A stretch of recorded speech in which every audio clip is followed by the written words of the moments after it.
Hello friends, तो आज हम डिस्कस करेंगे अशोक के साम्राज्य के बारे में।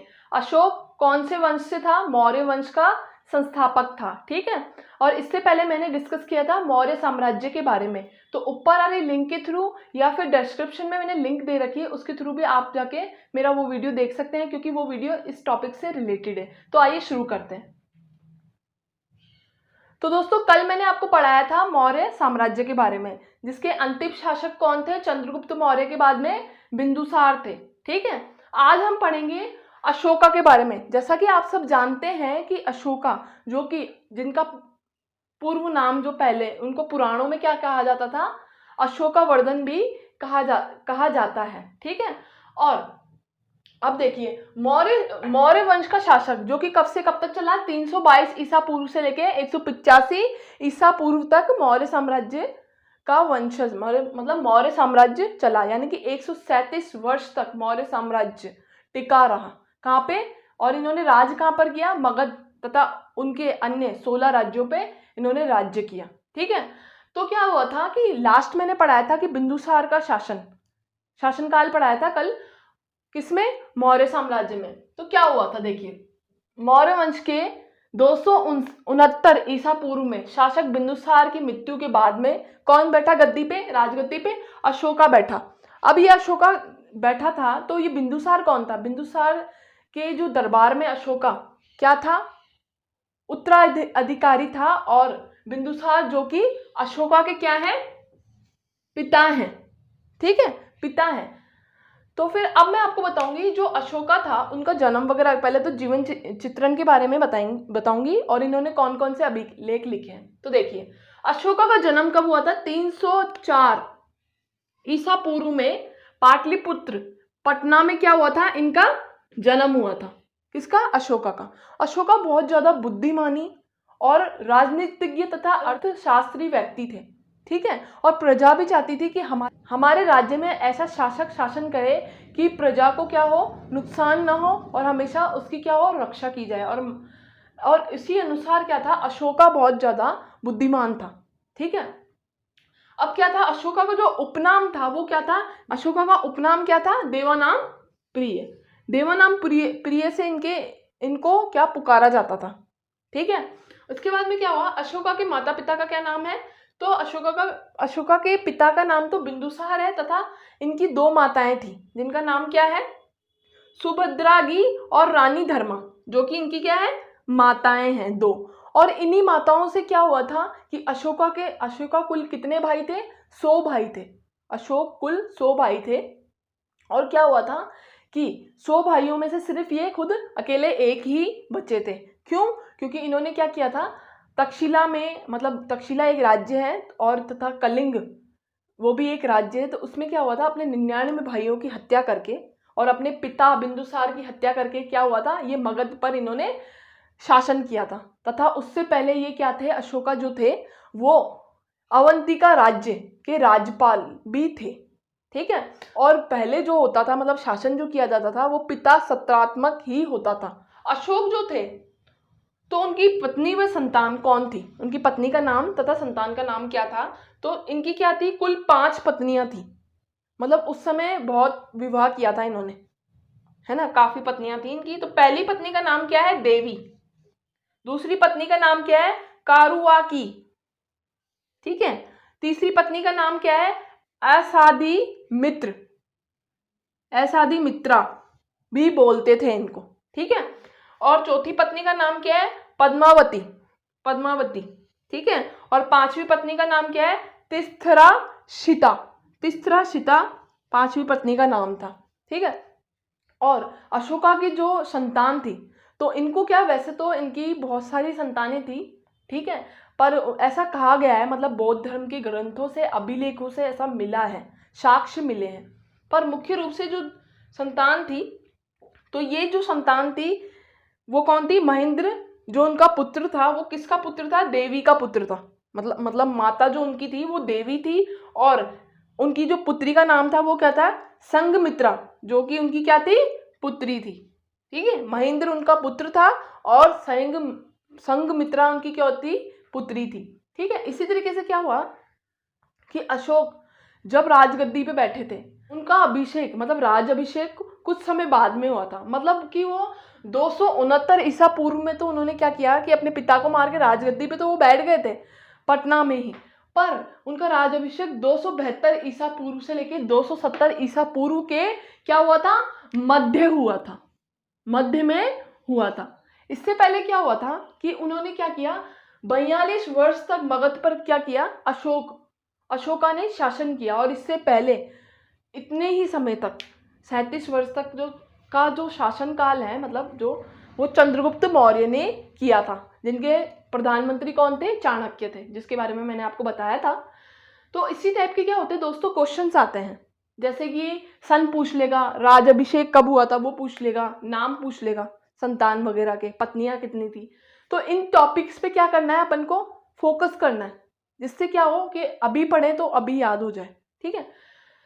फिर क्या हुआ था कि मगध पर शासन किया था 42 वर्ष तक। करने के बाद में क्या हुआ कि इन्होंने क्या किया कि मतलब ऐसी शासनकाल चलता रहा, ये क्या करवाते रहे कि मगध जो राज्य है या पटना वगैरह और जो राज्य थे उनका क्या कराने लगे, ये निर्माण कराने लगे धीरे धीरे। ठीक है, निर्माण कराया, प्रजा की सुनी। और बौद्ध धर्म के थे ये, मुख्य रूप से किस धर्म के थे, बौद्ध धर्म के थे। इन्होंने बौद्ध धर्म का इतना प्रचार प्रसार किया कि उसको बाहर विदेशी देशों में भी फैलाया, और अपने पुत्र महेंद्र को तथा अपनी पुत्री संघमित्रा को बाहर विदेश में भेज के, यानी कि श्रीलंका तक भेजा, और वहां पर भी बौद्ध धर्म का प्रचार प्रसार करवाया था। ठीक है, अशोका ऐसे व्यक्ति थे। और इसी के साथ अशोका ने काफी लोगों की मदद भी की थी, और इनको क्या घूमने करने का, यात्राएं करने का बहुत शौक था। फिर क्या हुआ कि कुछ समय तक तो कुछ नहीं, राजकाज अच्छा चलता रहा। फिर जो युद्ध था, मतलब इनके अभिषेक मतलब राज अभिषेक हुआ था, राज अभिषेक के बाद में 8 वर्ष के बाद में इन्होंने क्या किया, एक युद्ध लड़ा, और वो युद्ध का क्या नाम है, कलिंग। कलिंग का युद्ध कहा जाता है उसको मुख्य रूप से। कलिंग पर 261 ईसा पूर्व में आक्रमण कर कलिंग की राजधानी तोसिल, ठीक है, तोसिल पर क्या किया इन्होंने, अधिकार जमा लिया। तो ये क्वेश्चन आ भी चुका है और आता भी है, कभी इसका सन पूछा जाता है और कभी ये राजधानी पूछी जाती है, जो कि तोसिल है, जिसपे इन्होंने राज्य किया था। तो ये जो युद्ध किया था ना, तो इसमें क्या किया था कि अपने 99 भाइयों को मारकर इन्होंने इस कलिंग पे राज्य किया था। ठीक है, और जब ये अपने भाई को मार रहे थे, मतलब 99 भाइयों को जब मारा, तो उनका खून नहीं देखा इन्होंने, मतलब जो लहू बह रहा था ना, उनको नहीं देखा।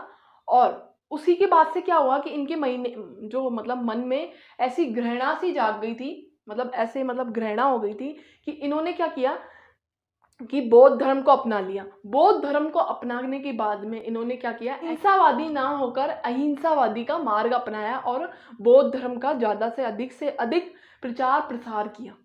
क्यों? क्योंकि बौद्ध धर्म में ये लिखा हुआ है, मतलब लक्ष्य है कि किसी भी जीव की या किसी भी मनुष्य की हत्या करना पाप है। तो अशोका ने बाद में बौद्ध धर्म को अपनाया, ठीक है, और उसको फैलाया।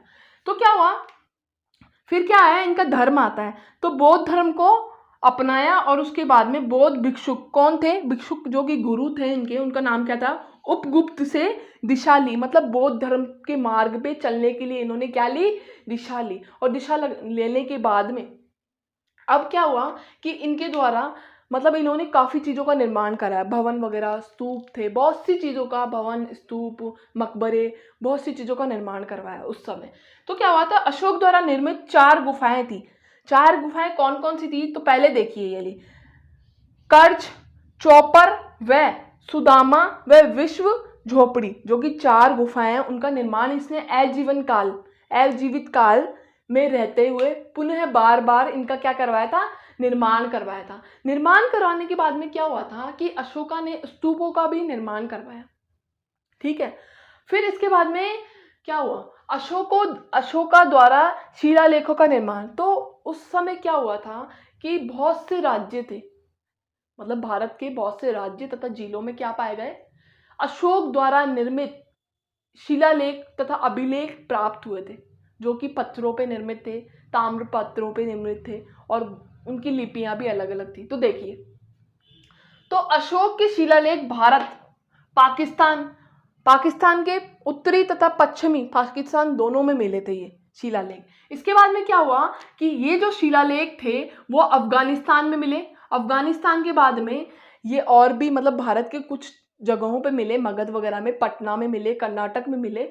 इसके बाद में क्या हुआ कि ये जितने भी शिलालेख थे ना जो, वो ब्राही लिपि के, खरोष्ठी, ग्रीक और अरमाइक क्या थी, लिपि का प्रयोग किया गया है इसमें। ये लिपि है सारी, 3 लिपियां हैं।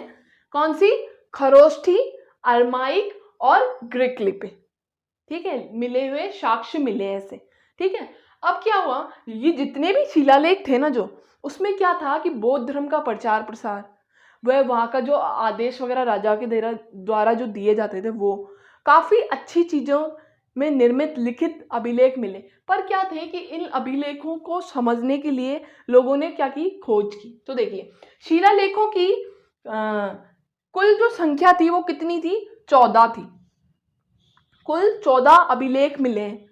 ठीक है, बड़े बड़े पत्थरों पे निर्मित स्तूप वगैरह। ठीक है, अब ये जो शिलालेखों की जो प्रथम जो खोज की थी ना, वो किसने की थी? पॉद्रेटी वेंचेलर ने की थी। किसकी? शिलालेखों की प्रथम खोज। इसके बाद में, और ये जो शिलालेख थे वो पढ़ने में अभी नहीं आ रहे थे, क्योंकि इनकी क्या थी, लिपियां खरोष्ठ, ब्राही, ग्रीक, अरमाइक थी। तो बाद में क्या हुआ था कि बाहर के व्यक्ति ने, ठीक है, ये जो शिलालेख थे उनकी खोज की और उसके बारे में, साक्ष्यों के बारे में पता लगाया कि उन शिलालेखों पे क्या लिखा हुआ है। तो उसके बारे में मैं आपको बताऊंगी। फिर क्या हुआ कि शिलालेख की खोज तो फ्रेंचेलर ने कर दी थी।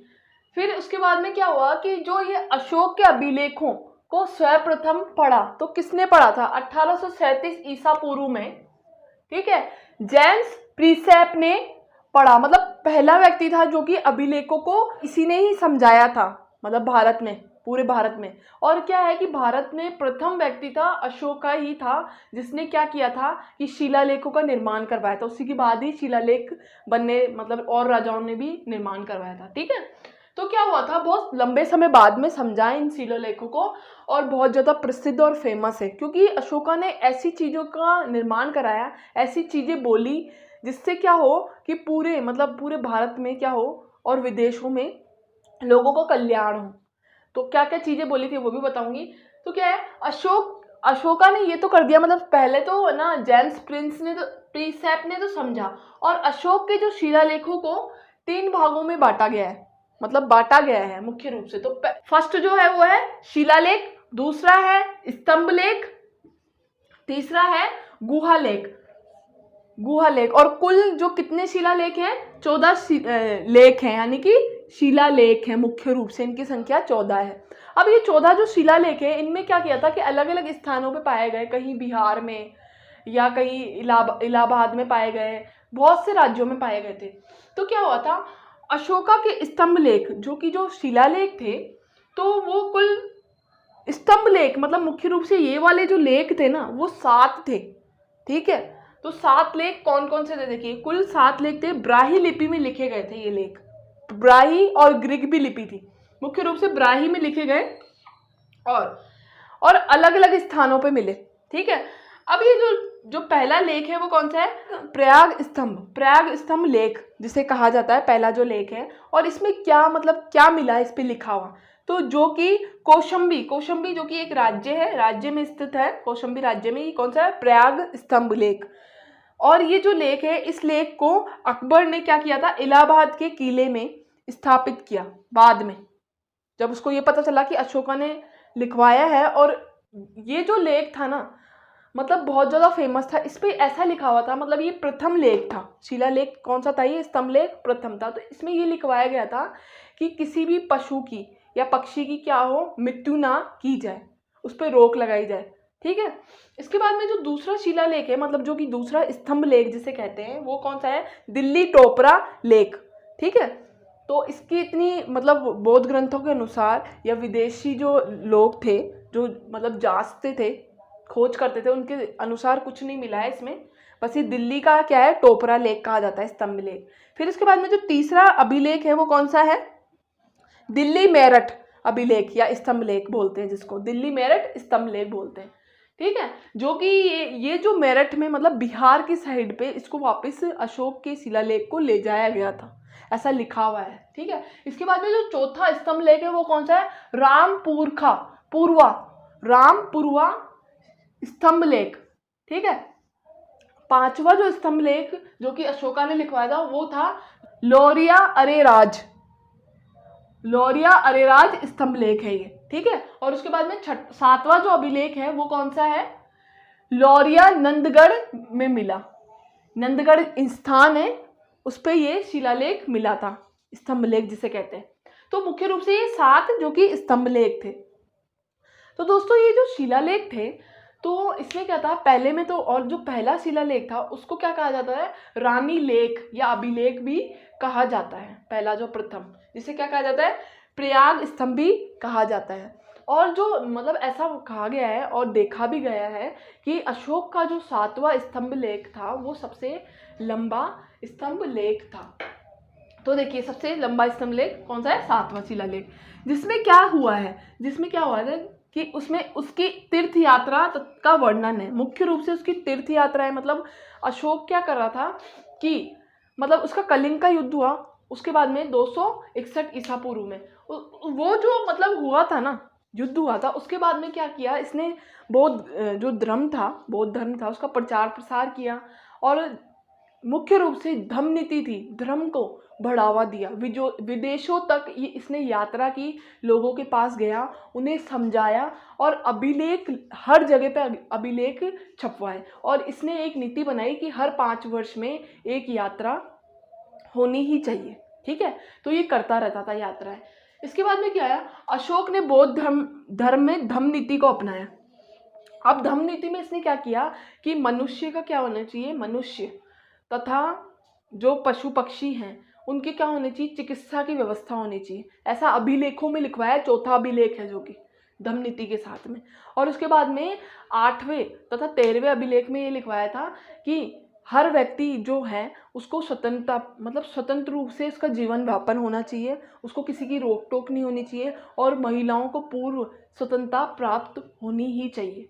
ठीक है, और इसी तरीके से इसने धम्म नीति का प्रचार किया, बौद्ध धर्म को बढ़ाया, हिंसा ना फैला के अहिंसा के मार्ग पे लोगों को बढ़ावा दिया तथा एक दूसरे से लड़ाई झगड़ा ना करके एकत्रित किया सबको और सभी राज्यों को मिलाने की कोशिश भी की थी। तो ये इसका जो शासनकाल था वो अच्छा था बहुत ज़्यादा। प्रजा बहुत क्या थी, अशोका से प्रसन्न थी। और इसके जो बौद्ध ग्रंथों में इसको ग्रुस्की भी कहा गया है। ठीक है, अशोका को। इसके बाद में क्या हुआ था कि अशोका इसी तरीके से विदेशी यात्राएं करता रहता था और इसने मगध, गांधार, अलग अलग जितने भी राज्य थे या विदेशी जो भी राज्य थे उनमें क्या किया, धम्म नीति का प्रसार किया। अपने बच्चों से अपनी संतान से भी इसने क्या किया, विदेश में जाके और धम्म नीति का प्रचार यानी कि बौद्ध ग्रंथ का या बौद्ध धर्म का प्रचार करने के लिए कहा। इसके बाद में क्या हुआ कि इसके बाद में ये शासनकाल चलता रहा। चलते चलते अशोका की जो मृत्यु हुई थी वो कब हुई थी, 232 ईसा पूर्व में क्या हो गई, पाटलिपुत्र यानी कि पटना में, मुख्य रूप से पटना में इसकी क्या 232 में मृत्यु हो गई। मृत्यु होने के बाद में क्या हुआ कि अशोका था उसके शिलालेख जो थे वो बहुत ज़्यादा प्राचीन काल में हर एक विद्वान ने अपनाए, उसके मार्ग भी चला और इसी के बाद में बौद्ध धर्म का प्रचार प्रसार फैला और लोगों की मान्यता बढ़ी। फिर क्या हुआ, मौर्य वंश का जो अंतिम शासक था ना वो कौन था, बृहद्रथ जो कि लास्ट अंतिम मगध पे उसने क्या किया, शासन किया। और बृहद्रथ ने क्या किया, अशोका को मरवा दिया। ठीक है, मरवाने के बाद में इसने 46 वर्ष तक मगध पे राज्य किया। राज्य करने के बाद में क्या हुआ कि 185 ईसा पूर्व तक शासन करने के बाद में क्या हुआ, फिर शुंग वंश के जो था उसका राजा कौन था, पुष्यमित्र जो कि ब्राह्मण जाति से था और उसने क्या किया, 185 ईसा पूर्व में मगध यानी कि मौर्य साम्राज्य उस समय क्या हो गया था, 185 ईसा पूर्व में समाप्त हो गया और शुंग वंश की नींव डली यानी कि स्थापना हो गई, जिसके राजा कौन था, पुष्यमित्र ने स्थापना कर ली थी। तो दोस्तों इसी तरीके से क्या है कि ये जो अशोक का साम्राज्य था ये क्या कंप्लीट हो चुका है और इसी टाइप के क्वेश्चंस आते हैं, ठीक है, और मुख्य रूप से अभिलेखों के नाम पूछे जाते हैं। तो दोस्तों आई होप आपको ये टॉपिक अशोक का साम्राज्य समझ में आया होगा। अगर आपको कोई प्रॉब्लम हुई हो तो कमेंट करें। Thank you.